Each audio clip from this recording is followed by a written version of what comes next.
házasságra meg kell szenvedni. Akkor te szóltál sertem egy később?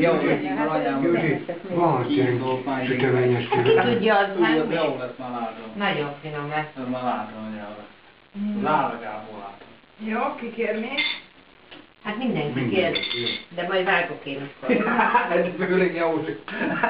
Úgy nyugodtan ezt így, az meg ezt is imán. Nyugodtan vághatod. De másikból is enni kell. Akkor is enni. De a dió kell vele, sajnos így jártál. Úgy, de akkor közvetlen közelében. Sajnos így állt. Megeszik az ákház-tortámat.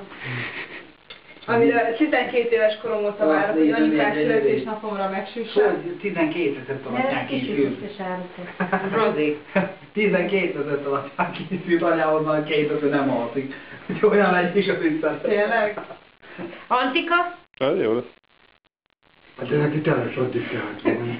Már apámmal Ez a fele jó lesz. Antika, de tudod miért így vágtam neked? Mert sajnos nekem is így